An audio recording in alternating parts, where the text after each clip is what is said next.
ഇനി നമുക്ക് കുറച്ച് പച്ച തക്കാളി വിളവെടുക്കുന്നില്ല, കാരണം ഇത് ഞാൻ കാണിക്കാം. അതിൻ്റെ ഒരു സംഭവം നമുക്കുണ്ടായിരുന്നു.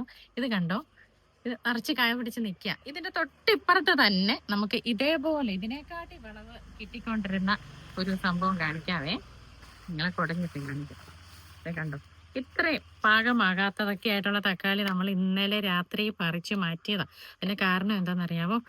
അപ്പം പിന്നെ ഇന്നലെ രാവിലെ ഇവിടെ നമ്മൾ വെള്ളം ഒഴിക്കാൻ വന്നപ്പോൾ തന്നെ ചെടിക്ക് ഒരു വാട്ടം ഉണ്ടായിരുന്നു. വൈകുന്നേരം ആയപ്പോൾ വെള്ളം ഒഴിച്ച് കൊടുത്തിട്ടും പിന്നെയും വാടി നിൽക്കുന്നത്, നന്നായിട്ട് വാട്ടം. അപ്പം നമുക്ക് മനസ്സിലായി വാട്ടരോഗമുണ്ട്. ഇനി ആ ചെടി നിർത്തുകയാണെങ്കിൽ നമ്മുടെ ഇപ്പുറത്തോട്ടുള്ള ചെടിയിലോട്ട് അത് ബാധിക്കും. അതുകൊണ്ട് അന്നേരം തന്നെ നമ്മൾ അതിനെ പിഴുതു മാറ്റി ഇതിനകത്ത് ബ്ലീച്ചിങ് പൗഡറൊക്കെ ഇട്ട് വെച്ചിരിക്കുക. മണ്ണിൽ കൂടെയുള്ള കീടബാധ കാരണം വാട്ടരോഗം വരുന്നത്. നമ്മൾ സ്യൂഡോമോണസ് ഒക്കെ ഇട്ട് വളരെ കെയർ ആയിട്ട് കൃഷി ചെയ്തത്, എന്നാലും ഇങ്ങനെയൊക്കെ ഇടയ്ക്ക് സംഭവിക്കാറുണ്ട്.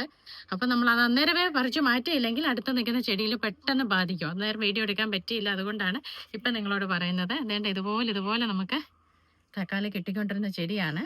സാരമില്ല, നമ്മളിപ്പോൾ ബ്ലീച്ചിങ് പൗഡറൊക്കെ ഇട്ട് സെറ്റാക്കി. ഇനിയും അടുത്ത സെക്ഷൻ നമ്മൾ അവിടെ തന്നെ നടും.